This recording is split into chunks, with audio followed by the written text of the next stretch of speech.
School governors face a wide range of challenges whilst attempting to manage their schools successfully. This programme focuses on a team of governors tackling some of the legal responsibilities that they may have to face. Our panel has been placed in the role of new governors at a hypothetical school. They'll be shown a sequence of 3 reconstructed events, each developing a dilemma facing the governing body. Their challenge after each stage will be to use their experience to discuss their duties and how best they could handle the situation. Meet the panel. Tanis Jackson, an LEA governor and former additional governor with 12 years' experience, including 5 as chair. Peter Crawshaw, a community governor with 8 years' experience. And Kath Carline, a parent governor beginning her 2nd year in the role. Keeping a close eye on the proceedings and assessing the governor's performance is Paul McGann, an education officer with 15 years of experience supporting and training governors and troubleshooting problems in schools. How will the team handle the challenge? The panel start by watching the first reconstruction of events. A secondary school fronts onto a busy dual carriageway. A pelican crossing is located 400 metres up the road, but despite constant reminders, pupils will not use it and persist in crossing the road directly in front of the school. There have been a number of near misses. One new governor has made it clear that this is a concern of hers. She asked the local authority to move the pedestrian crossing or to provide a crossing patrol employee, but her request is turned down. The governor therefore raises the issue with the head, who says there's nothing more the school can do. The governor complains that the head is not taking his health and safety responsibilities seriously enough. Our panel begin by suggesting various ways in which the problem may be solved. If we felt really strongly about it, could the school actually pay us, could we provide a crossing patrol employee? A wider issue, I suppose, for our purposes is just exactly how far it's the head's problem and how far instead it's the local authority road safety officer's problem. And essentially it seems to me that it is the road safety officer's problem. I would probably agree with that, but I don't think the parents are interested in whose responsibility it is. They just want something doing, don't they? So I think it's really important that something's done fairly quickly, whatever that is. I mean, I would simply turn it back and say, well, we've just got to find a way of getting the local authority to do their job. It simply isn't something that we should have as a direct concern of ours when it's not to do with school premises as such. I mean, as far as the governor's duty, I think it's again to be seen to be taking all sensible steps. Yes. Because I think technically we wouldn't really be culpable, would we? Once it's happened outside school time, that's the end of the... No. But morally, we do have a duty of care towards the children. The focus on the local education authority is fine, and indeed it is the county council's responsibility for the highways outside of the school.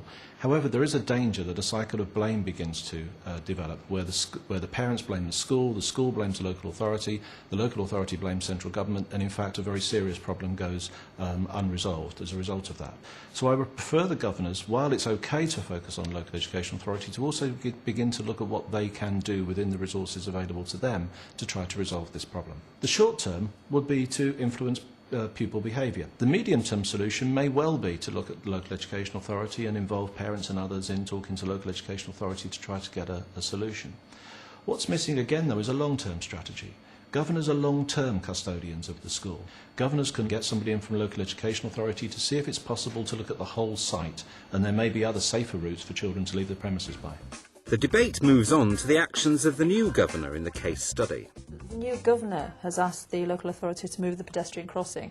It might add more weight, well, it would add more weight to it if the governing body and the head actually requested that the pelican crossing were to be moved. And actually, without the governing body's permission, she should not be doing that as a governor. Really, it would have been much better, I think, to bring it to governors as an issue, and then, as you say, decide on a strategy of how you're going to go forward with it and act as a body rather than as one individual.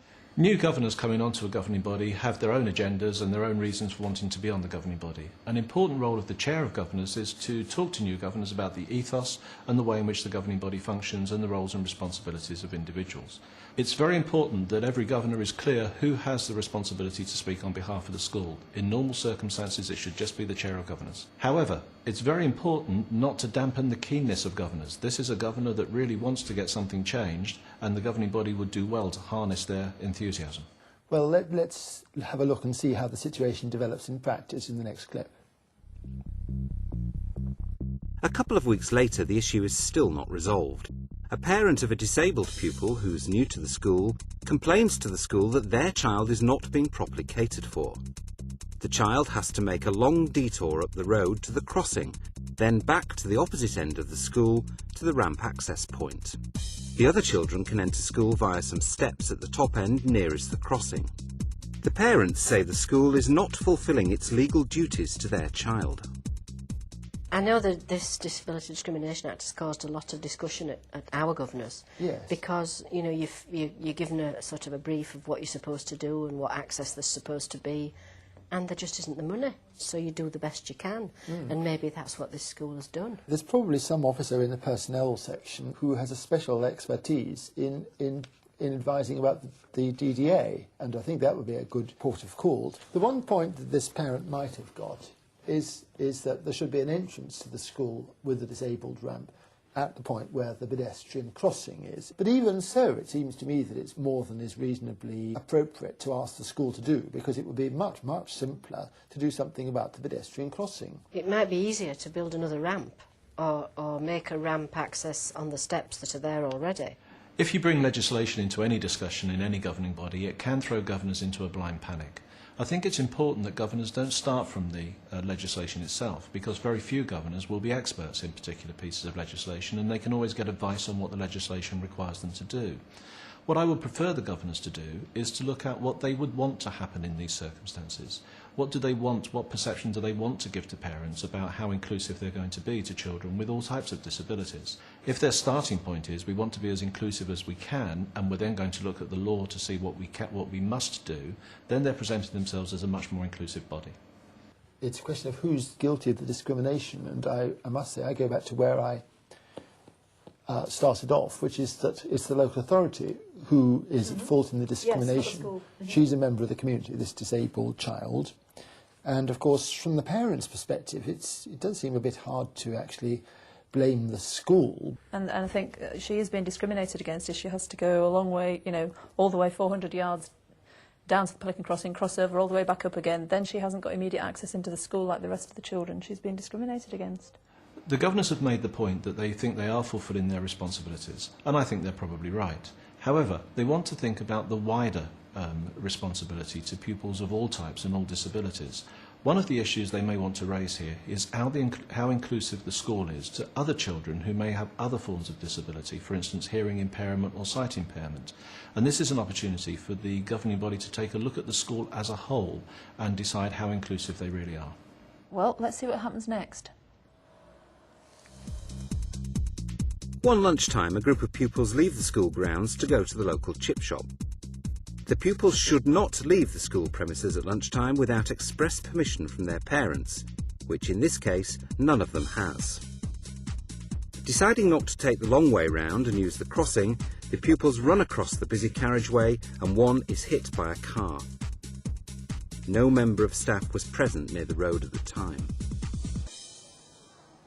Yes, so someone's been knocked down. It's a really serious situation. Given the nature of the seriousness of the incident, of the accident, then I think it would be reasonable for the head to call a meeting of parents where the issue could be discussed, and he could actually tell the parents what's been done and also reinforce that message directly. Including expressly forbidding the children to leave the school at lunchtime without someone knowing where they're going. I don't think you could expect teachers to be on duty at lunchtime, but at the start of session and at the end of session you could expect members of staff to be making sure that the children all went down to that Pelican Crossing. You need to consult the staff about having these extra responsibilities, wouldn't you? Especially at the beginning of the day when they're trying to set up their classrooms.